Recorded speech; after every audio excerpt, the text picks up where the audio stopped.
Innal hamdalillah nahmaduhu wa nasta'inuhu wa nastaghfiruh wa na'udzu billahi min shururi anfusina wa sayyiati a'malina may yahdihillahu fala mudilla lahu wa may yudlilhu fala hadiyalah. Wassalatu wassalamu ala Rasulillah Muhammad ibn Abdillah wa ala ali baitihi wa ashabihi wa man ihtada bihadihi ila qiyamis sa'ah, amma ba'd. Para hadirin jamaah kaum muslimin dan muslimat yang dimuliakan dan dirahmati oleh Allah Subhanahu wa taala, Assalamualaikum warahmatullahi wabarakatuh. Alhamdulillahi rabbil alamin. Di malam hari ini kita bersama-sama berkumpul di rumah Allah untuk mempelajari sejarah kehidupan baginda Rasulullah sallallahu alaihi wasallam. Dan di pertemuan sebelumnya telah kita jelaskan bagaimana kebencian orang-orang musyrik, kebencian orang-orang kafir Quraisy kepada Islam kepada Islam dan dakwah Islam dan pengikut Nabi Muhammad alaihi salatu wassalam. Dan kemarin telah kita sebutkan bahwasanya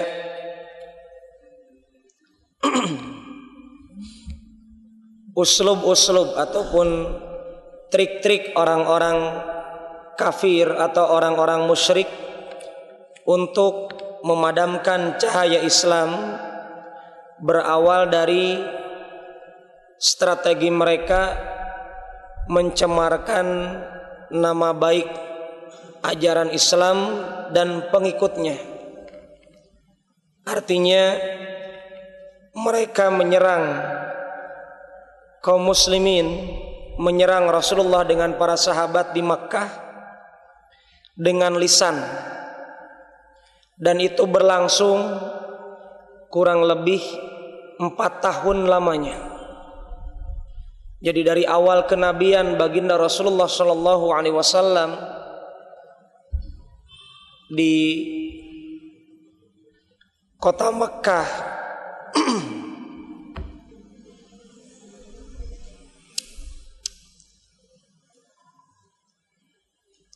ada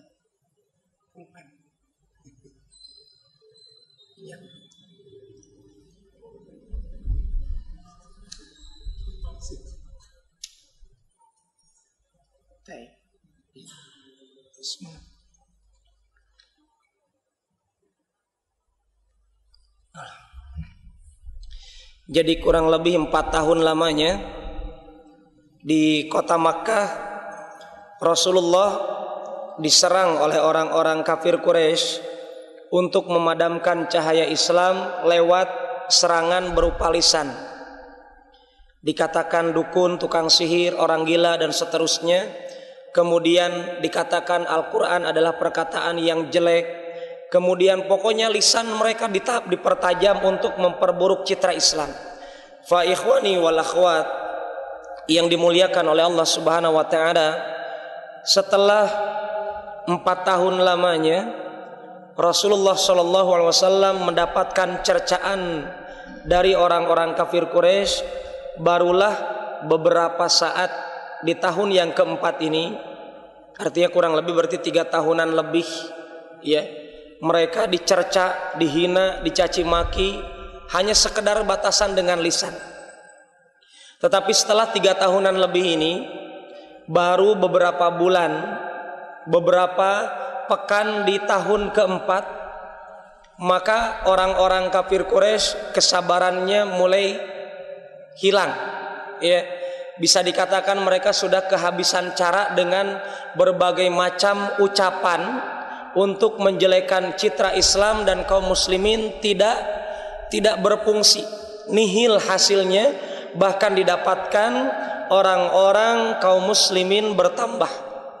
Orang-orang Islam bertambah, yang masuk Islam tidak hanya orang-orang asli yang mukim di kota Makkah. Bahkan kita tahu di pertemuan kemarin, ya, Rasulullah SAW beliau diserang oleh Abu Jahal dengan lisannya yang tajam, menjelekkan citra Rasulullah SAW dengan apa? Di musim haji.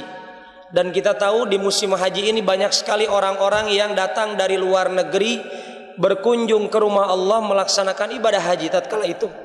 Maka kesempatan ini momen tepat untuk berdakwah, dan walillahil hamd di musim haji ini adanya utusan-utusan dari kota Yathrib, kota Madinah, yang nantinya akan masuk Islam lewat tangannya Rasulullah SAW, yang terjadi bai'ah Aqabah.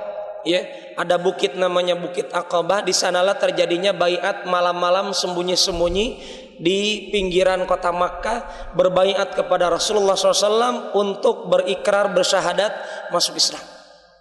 Fa ikhwani wal akhwat, ketika itulah ketika orang-orang Quraisy, orang-orang kafir kebingungan dengan lisannya mereka tidak berhasil untuk memadamkan cahaya Islam, barulah sekarang adanya program penindasan besar-besaran kaum muslimin di kota Makkah. Dan kita tahu kaum muslimin tatkala itu baru ada di situ. Terjadilah penindasan pertama dalam dakwahnya Rasulullah SAW, penindasan yang bentuknya fisik. Kalau tadi psikis berupa mental didawankan, diturunkan, sekarang gabungan psikis dengan fisik. Dan kita dapatkan Abu Jahal, siapa namanya kemarin?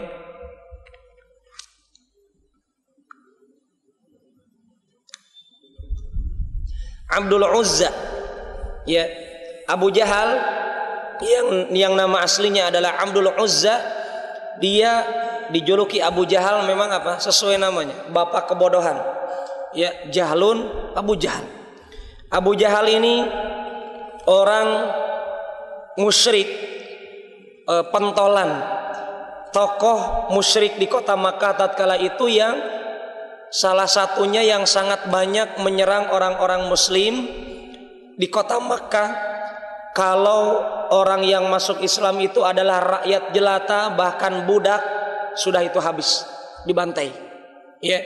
Tetapi kalau para pembesar, artinya tokoh-tokoh Quraisy masuk Islam seperti Utsman ibn Affan, seperti Abu Bakar As-Siddiq, ini adalah tokoh-tokoh Quraisy, pembesar di kota Makkah.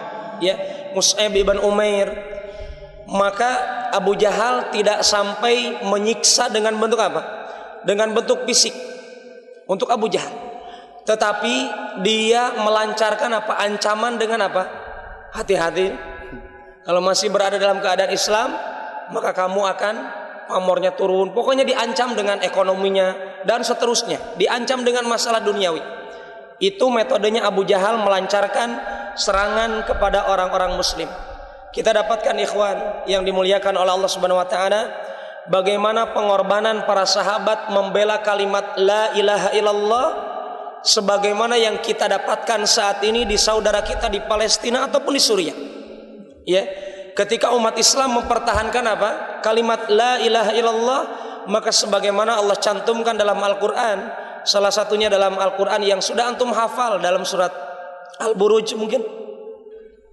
Ya, dalam surat Al-Buruj Allah sebutkan tentang bagaimana orang-orang yang benci kepada Islam, mereka punya kedudukan, punya kekuasaan, pastinya mereka tidak hanya cukup melancarkan kebenciannya dengan lisan.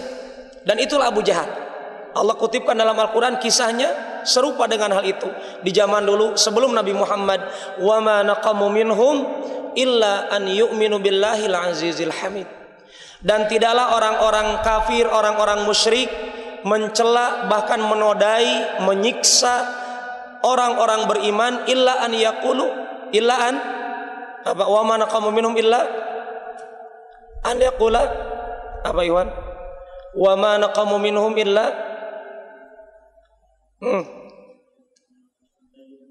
illa ayyuminu billahil azizil hamid.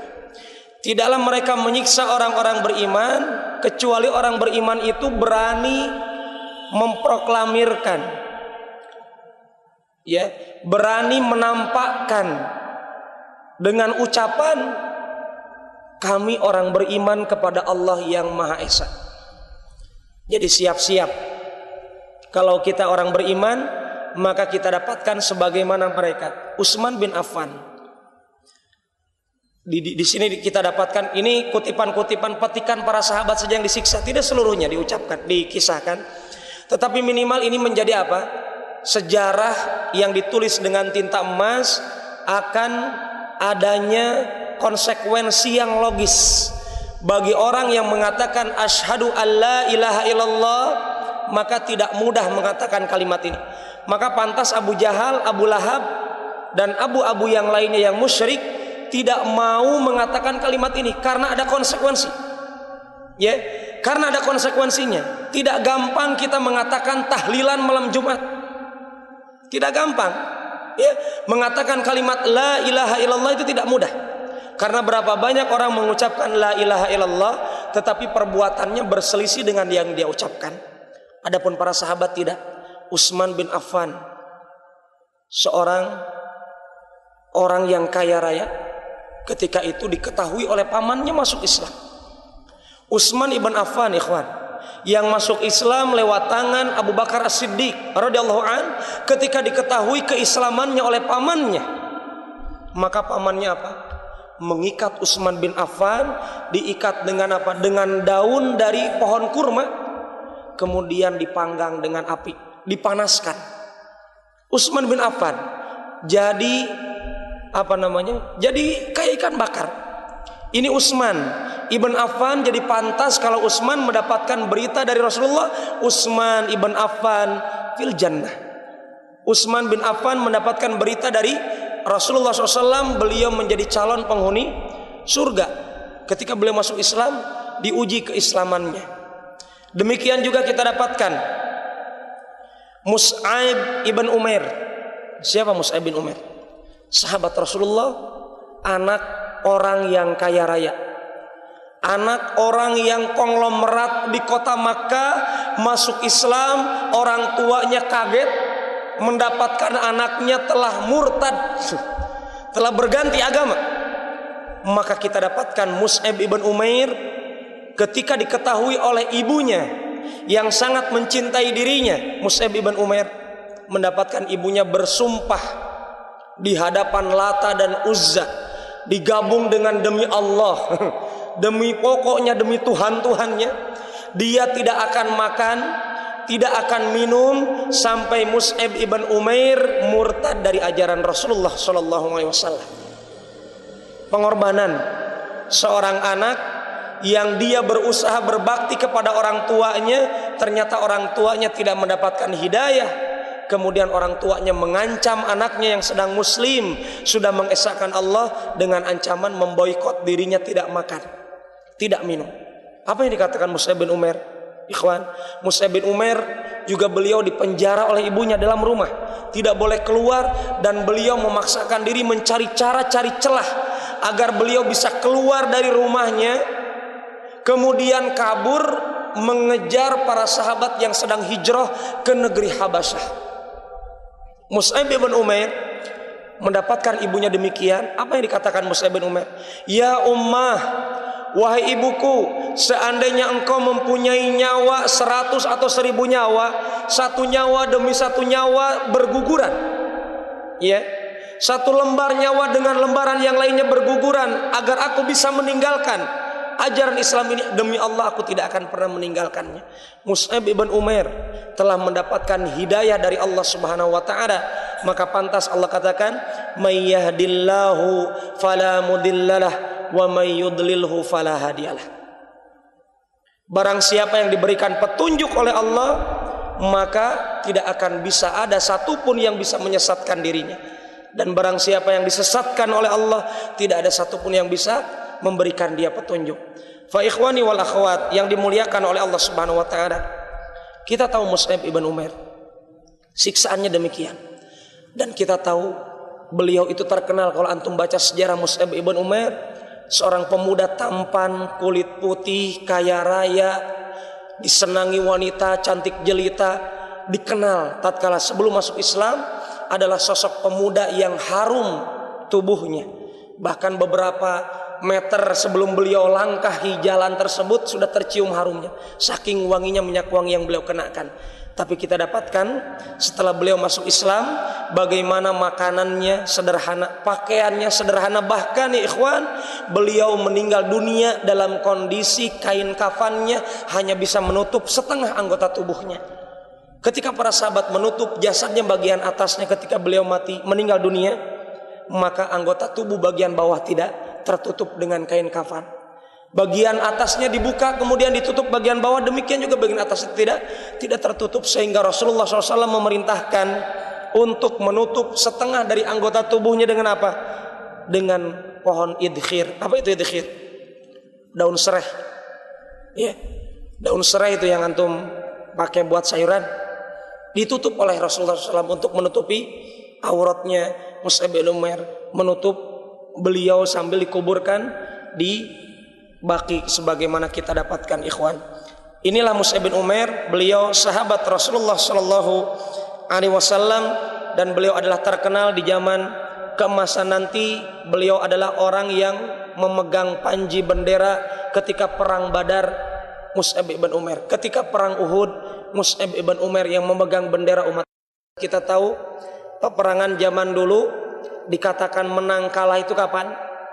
Ketika bendera itu masih tegak berdiri, berarti masih dikatakan masih ada yang siap melawan dari pasukan itu.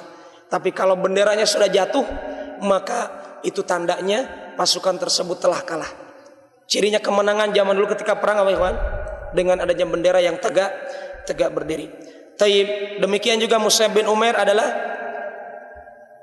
delegasi perdana, delegasi pertama umat Islam ke luar negeri. Diutus Rasulullah SAW untuk mengajarkan orang-orang Madinah, orang-orang Yathrib yang ketika berbaiat di Bai'ah Aqabah yang pertama masuk Islam, maka mereka pulang dari haji bersama ditemani dengan ulamanya pertama umat Islam yang dikeluarkan oleh Rasulullah menjadi delegasi, yaitu Mus'ab ibn Umair. Bilal bin Rabah. Kita tahu bagaimana Bilal bin Rabah budaknya Umayyah ibn Khalaf, yang mana Umayyah bin Khalaf itu sangat disenangi oleh Bilal bin Rabah. Nanti ketika meninggal mati sangit, ya, disaksikan oleh Bilal. Umayyah ibn Khalaf adalah majikannya Bilal bin Rabah, dan kita tahu Bilal bin Rabah adalah orang budak, seorang budak dari Habasyah, dari Ethiopia. Dan beliau adalah orang yang dikenal dengan julukan Ibnu Sauda. Apa itu Ibnu Sauda? Anak dari wanita yang hitam, karena ibunya yang bernama Hamamah, kemudian bapak yang bernama Rabah. Itu adalah semuanya adalah berkulit hitam. Bilal bin Rabah kita tahu ketika Umayyah ibn Khalaf mengikat Bilal bin Rabah, dan kita tahu bagaimana kesungguhan Bilal bin Rabah mempertahankan kalimat la ilaha illallah fir Ramadan. Apa itu Ramadan, ikhwan? Ramadan. Apa itu Ramadan? Di siang yang sangat panas, terik mentari panas, maka Bilal dilepaskan pakaiannya, kemudian diikat kanan kirinya tangannya, kemudian ditempatkan batu yang sangat besar di atas dadanya untuk mengatakan kalimat apa? Bersaksi bahwasanya tidak ada yang disembah kecuali Lata dan Uzza. Tapi Bilal hanya mengatakan ahadun, ahadun.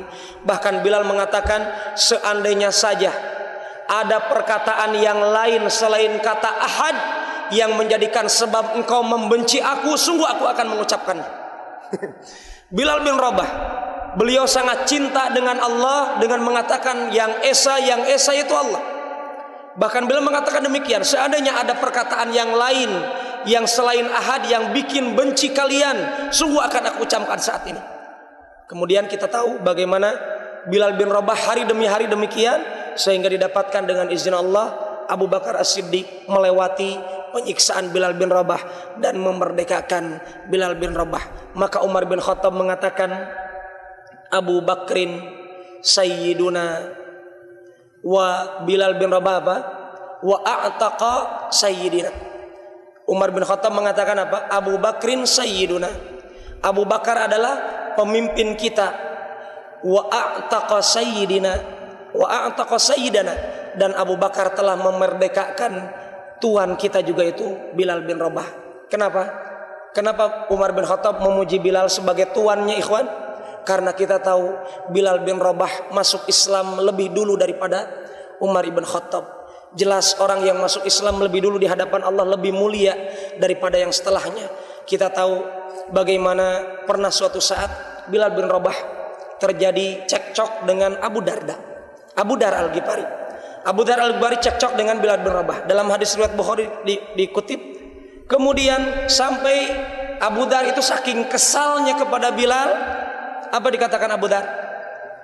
Ya benar sauda. Wahai anak yang ibunya itu hitam kulitnya. Dengan bentuk apa, ikhwan? Mengejek. Maka Bilal bin Rabah mendatangi Rasulullah SAW mengadukan hal itu. Maka Rasulullah mengatakan, ya Abu Dar, innaka imru'un fika jahiliyah. Wahai Abu Dar, sesungguhnya dalam dirimu ada perkara jahiliyah. Ucapan kamu itu tidak islami. Maka kita dapatkan Abu Dar bagaimana, ikhwan? Abu Dar menempatkan pipinya di pasir tatkala itu. Ketika Bilal diejek oleh Abu Dar dan Abu Dar menyesal, Abu Dar mengatakan, wahai Bilal, saya mohon maaf, tolong injak pipi saya. Tolong injak pipi saya sebagai bentuk mohon maaf saya kepada engkau karena saya telah membuat engkau sakit hati dengan celaan saya, ejekan saya. Maka apa kata Bilal? Bilal katakan, tidak mungkin saya akan menempatkan kaki saya di atas jidat yang senantiasa bersujud kepada Allah Subhanahu wa ta'ala. Inilah Bilal bin Rabah yang senantiasa dimuliakan oleh Allah dan mendapatkan berita gembira akan menjadi calon penghuni surga. Tatkala Bilal bin Rabah mendapatkan berita dari Rasulullah SAW, sami'tu sarakina alika fil jannah, aku mendengar langkah kakimu itu di surga. Ternyata Bilal mengatakan apa, ikhwan? Sungguh aku tidak mengerjakan amalan yang besar, aku hanya mengerjakan amalan setelah amalan yang wajib. Kecuali apa? Senantiasa aku berwudu, kemudian mengerjakan sholat sunnah sesuai dengan kemampuan yang Allah berikan kepada saya. Ini yang beliau jaga sehingga menjadi sebab sarana menjadi calon penghuni surga. Walillahil hamd. Suhaib ibn Sinan Ar-Rumi. Suhaib ibn Sinan Ar-Rumi berarti orang Rum, bukan orang Arab. Beliau berada di Arab Saudi. Tatkala itu di Makkah, Suhaib ibn Sinan Ar-Rumi, orang Romawi, disiksa sampai hilang ingatannya. Tidak sadar apa yang dia rasakan saat itu. Inilah dia tidak tahu apa yang dia ucapkan. Ini akibat dari kerasnya penyiksaan. Kemudian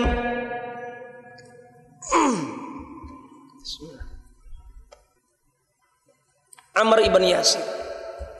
Kita tahu bagaimana Ammar ibn Yasir dengan ibunya, dengan bapaknya, satu keluarga disiksa oleh Abu Jahal, ya.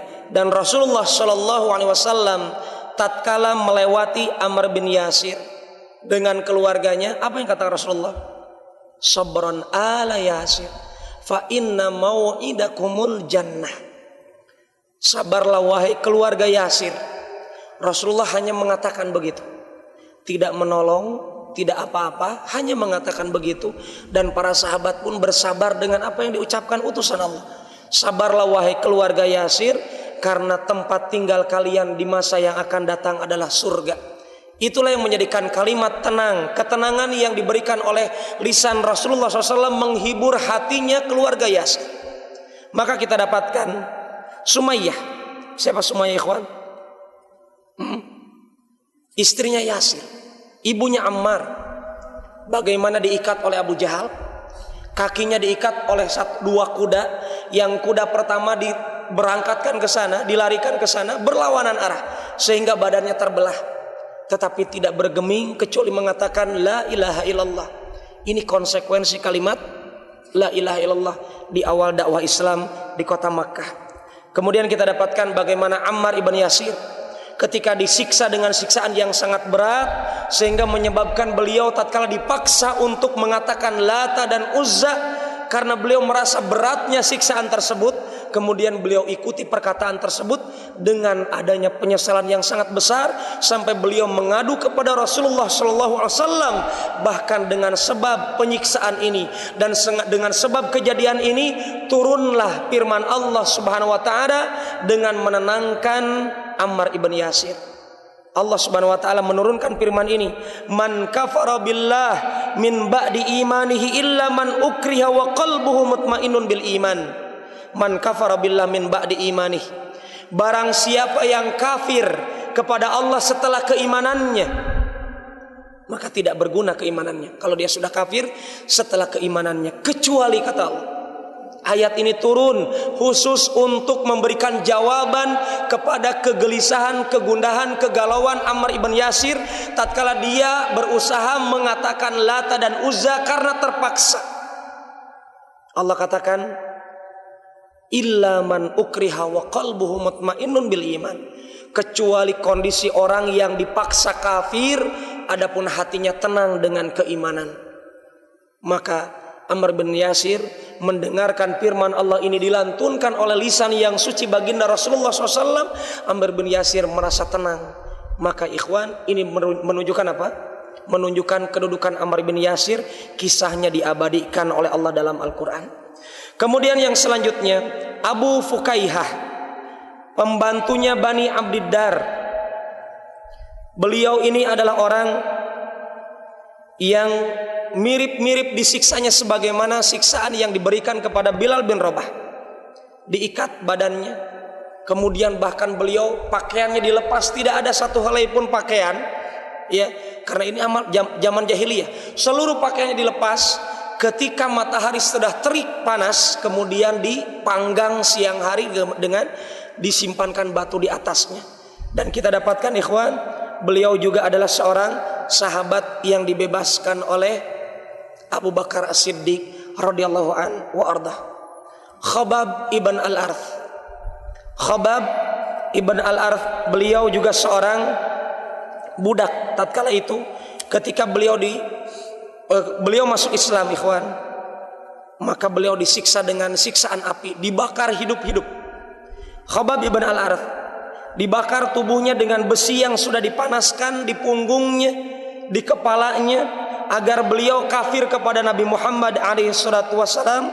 Tetapi orang-orang musyrik tatkala itu ketika mendapatkan Khabbab ibn al-Arth tidak bergeming untuk mengatakan Lata dan Uzza, tidak murtad, maka orang musyrik senantiasa menyiksa beliau sampai kita dapatkan ikhwan,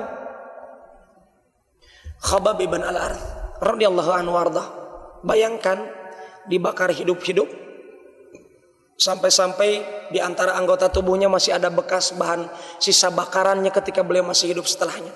Ya, kemudian punggungnya dibakar dengan besi yang panas, yang mengakibatkan beliau tatkala mendapatkan Rasulullah Sallallahu Alaihi Wasallam melewati dirinya, apa kata Khabbab ibn al-Arth? Ya Rasulullah, ala tad'u lana. Ya Rasulullah, kenapa engkau tidak mendoakan kami agar kami bisa terbebas dari siksaan ini? Ya Rasulullah, beliau senantiasa mengadu kepada Rasulullah SAW. Fa ikhwan yang dimuliakan Allah Subhanahu Wa Taala, ketika itu Rasulullah Sallallahu Alaihi Wasallam mengatakan sambil duduk di hadapan Khabbab ibn al-Arth, inna man kana qablakum yuhfaru lahu fil ard. Hiburan kepada Khabbab agar bersabar. Sesungguhnya ada suatu kaum sebelum kalian dikubur hidup-hidup di dalam bumi.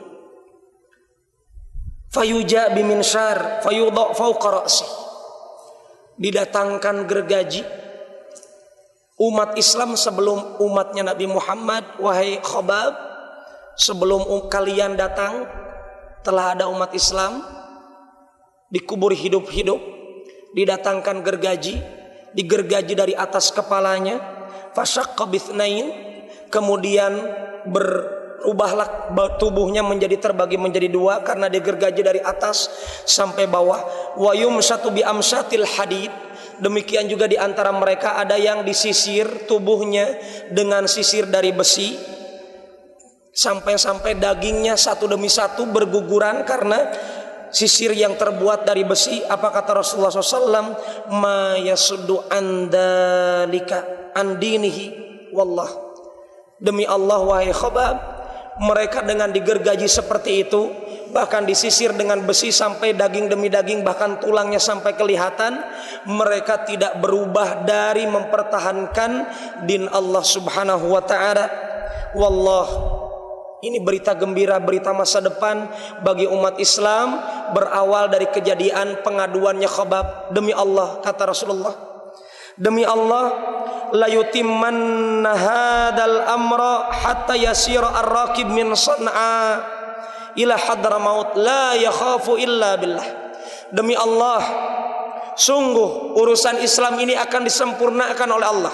Senantiasa ajaran Islam ini akan dibantu oleh Allah Subhanahu wa taala sampai adanya seseorang yang mengadakan perjalanan dari San'a negeri Yaman sampai Hadramaut, tidak ada yang ditakuti oleh dirinya, tidak ada yang ditakuti dari perampok ataupun dari hal-hal yang menakuti dirinya di perjalanan, kecuali dia hanya takut kepada Allah Subhanahu wa taala. Awidhibi ala ghanamihi, ataupun binatang-binatang ternak tatkala itu akan merasa aman dari serigala-serigala yang ada di hadapannya. Walakinnakum qaumun tastajilun, akan tetapi kalian adalah umat yang terlalu tergesa-gesa meminta pertolongan kepada Rasulullah SAW. Khobab dengan kesabarannya demikian, tetapi Rasulullah hanya menjawab seperti itu untuk menunjukkan apa ikhwan? Untuk menunjukkan kesabaran Khobab ibn al-Arath mesti bercermin dari kesabaran umat Islam sebelum umatnya Nabi Muhammad sallallahu alaihi wasallam. Rinnirah seorang wanita yang tatkala itu budak juga, beliau disiksa sampai matanya buta, tidak bisa melihat. Kemudian orang-orang Quraisy mengatakan, sungguh wahai Rinnirah, engkau buta karena dibutakan oleh Lata dan Uzza. Maka Rinnirah hanya mengatakan, la wallah ma asabatni, tidak demi Allah, sungguh Lata dan Uzza tidak bisa menimpakan kecelakaan ke mataku sehingga aku bisa buta. Demi Allah, kata dia, hadza minallah, demi Allah aku ini buta karena dibutakan oleh Allah. Wa insya'a kasyafah, kalau Allah berkehendak, sungguh kebutaan aku ini akan dilenyapkan oleh Allah. Dan di esok harinya, di pagi harinya, Rinnirah, seorang budak wanita yang dibutakan di hari kemarin oleh siksaan orang-orang Quraisy, dengan izin Allah, di besok harinya beliau bisa melihat kembali. Walillahil hamd. Maka orang-orang Quraisy mengatakan, apa ikhwan? Oh, hadza ba'du sihri Muhammad. Oh, ini merupakan bagian daripada sihirnya Muhammad, sehingga Rinnirah bisa melihat kembali, sebagaimana awalnya tidak bisa melihat, sekarang bisa melihat. Ini karena sebab sihirnya Muhammad. Ini perkataan orang-orang Quraisy. Kemudian demikian juga selanjutnya kita dapatkan Ummu Ubais, pembantunya Bani Zahrah, demikian juga disiksa oleh orang-orang Quraisy. Dan kita dapatkan para sahabat yang lainnya juga kita dapatkan, bahkan Abu Bakar As-Siddiq radhiyallahu anhu warḍah dengan Thalhah ibn Ubaidillah. Kita tahu Thalhah masuk Islam tatkala itu dengan sebab apa ikhwan? Dengan sebab dakwahnya Abu Bakar As-Siddiq. Thalhah bin Ubaidillah dengan Abu Bakar As-Siddiq diikat, ya, diikat dalam satu ikatan sampai tatkala itu dengan nama Bil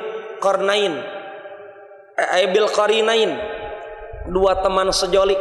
Jadi Thalhah bin Ubaidillah dengan Abu Bakar As-Siddiq diikat dengan ikatan yang erat oleh kakaknya atau saudaranya Thalhah bin Ubaidillah, agar apa ikhwan? Agar beliau tidak bisa mengerjakan sholat bersama Rasulullah sallallahu alaihi wasallam. Inilah diantara siksaan-siksaan yang diberikan orang-orang kafir Quraisy ketika membenci dakwah Islam, dakwah tauhid. Maka kita dapatkan ketika orang-orang Islam tatkala itu banyak sekali yang budak-budak dibebaskan oleh Abu Bakar As-Siddiq, seperti Bilal, ya, seperti Amir bin Fuhairah dan selanjutnya. Maka kita dapatkan bapaknya Abu Bakar As-Siddiq yang bernama Abu Quhafah mengatakan apa? araka ta'tiqu riqaban dhi'afan falau a'taqta rijalan jildan lamana'u. Aku ini melihat, kata bapaknya Abu Bakar As-Siddiq radhiyallahu anhu warda, aku ini melihat engkau ini kok yang dibebaskan yang lemah-lemah. Kenapa yang dibebaskan bukan yang kuat-kuat agar dia bisa mencegah engkau ataupun menolong kau. Maka dengan sebab ini ikhwan kita dapatkan maksudnya apa? Abu Quhafa tatkala itu belum muslim. Ya, maksudnya apa? Kenapa engkau tidak membebaskan yang kuat-kuat? Maksudnya mau muslim mau tidak pokoknya bebaskan yang kuat-kuat agar bermanfaat. Kenapa yang kau bebaskan yang lemah-lemah? Karena kita dapatkan Abu Bakar As-Siddiq beliau membebaskan budak-budak ini bukan karena lemah dan kuatnya, bukan karena asas manfaat yang bisa diraih oleh beliau dari budak tersebut, tetapi karena apa? Karena ingin mendapatkan ridha Allah Subhanahu wa taala. Dengan sebab niat yang tulus ini Allah cantumkan kisahnya Abu Bakar As-Siddiq radhiyallahu anhu ardah dalam surat Al-Lail. Allah Subhanahu wa taala katakan wasayujannabuhal atqa. Sungguh Allah benar-benar akan membebaskan, menjauhkan orang-orang yang benar-benar kuat ketakwaannya. Al-atqa, al-taqwa, al-quwah fit taqwa. Al-atqa artinya orang yang kuat ketakwaannya kepada Allah. Ini siapa ikhwan? Adalah Abu Bakar As-Siddiq. Kenapa demikian? Alladzi yu'ti malahu yatazakka. Kenapa beliau itu orang yang dibebaskan dari api neraka, yang bertolak belakang dengan akidahnya orang Syiah bahwasanya Abu Bakar As-Siddiq adalah penghuni neraka wal billah? Allah katakan tidak, wahai orang Syiah. Allah katakan wasayujannabuhal atqa. Sungguh akan dibebaskan dari neraka jahanam orang yang paling bertakwa. Alladzi yu'ti malahu yatazakka. Yang tujuannya dia itu yu'ti malahu, memberikan hartanya. Tujuannya untuk apa? Yatazakka, agar hatinya bersih dari sifat kikir dan agar hartanya bersih dari haknya orang lain. Maka kita dapatkan inilah Abu Bakar As-Siddiq, kemuliaan yang beliau dapatkan dari Allah Subhanahu wa taala. Fa ikhwan dan akhwat yang dimuliakan oleh Allah Subhanahu wa taala, demikianlah beberapa penyiksaan yang diberikan oleh orang-orang kafir Quraisy yang jelas secara tidak langsung mungkin kita pun dapat mengambil banyak pelajaran untuk kita kekinian. Ketika orang Islam di mana saja berada pasti akan mendapatkan siksaan, hinaan dan cercaan, baik siksaan yang bentuknya psikis ataupun fisik. Hal ini sebagaimana yang pernah diungkapkan sendiri oleh Waraqah ibn Naufal, ibnu ammi Khadijah, anak pamannya ibunda Khadijah radhiyallahu anha wa ardaha. Rasulullah dikatakan oleh Waraqah ibn Naufal yang beliau itu telah menjadi orang Nasrani, Tanassar. Kemudian beliau biasa menulis tulisan, baik tulisan Arab, dan beliau juga menulis Injil berbahasa Arab, diarabkan Injil. Ya, dan kita dapatkan Waraqah ibn Naufal mengatakan, sungguh engkau ini akan dikeluarkan oleh kaummu. Maka Rasulullah mengatakan, au mukhrijiyahum. Betulkah orang-orang kafir Quraisy yang di dalamnya ada pamanku, ada bibiku, ada keluargaku akan mengeluarkanku dari kota Makkah? Maka kata Waraqah ibn Naufal, beliau katakan, lam ya'ti rajulun, ya, lam ya'ti rajulun bima ji'ta bihi illa udhiya. Sungguh tidak ada seorang lelaki yang datang dengan membawa risalah dakwah seperti engkau bawa, sungguh akan disiksa, sungguh akan dinodai, sungguh akan dilukai. Wa in yudrikni yaumaka hayyan ansuruka nasran muazzara. Sungguh kalau aku ini masih hidup tatkala engkau sedang dikeluarkan oleh orang-orang kafir Quraisy, aku sungguh akan memberikan pertolongan yang sangat besar kepada engkau wahai Muhammad. Tetapi kita dapatkan beliau ini Waraqah bin Naufal adalah seorang yang buta matanya, orang yang sudah kakek-kakek, dan beliau mendapatkan Rasulullah SAW sebelum diutus menjadi nabi dan utusan Allah. Waraqah bin Naufal sudah meninggal dunia, tetapi beliau sudah berjanji di hadapan Rasulullah bahwasanya kalau betul engkau tatkala dikeluarkan oleh orang-orang kafir, sungguh aku akan menjadikan diri aku penolong engkau. Wallahu ta'ala alam. Ya, yang jelas ini diantara ungkapan keimanan beliau kepada risalah dakwahnya Nabi Muhammad, tetapi tatkala itu Nabi Muhammad belum diutus oleh Allah menjadi Rasulullah sallallahu alaihi wasallam. Mungkin demikian yang kita bahas pada malam hari ini, semoga bermanfaat. Aqulu qouli hadza subhanakallahumma rabbana bihamdik asyhadu an la ilaha illa anta astaghfiruka wa atubu ilaik. Assalamualaikum warahmatullahi wabarakatuh.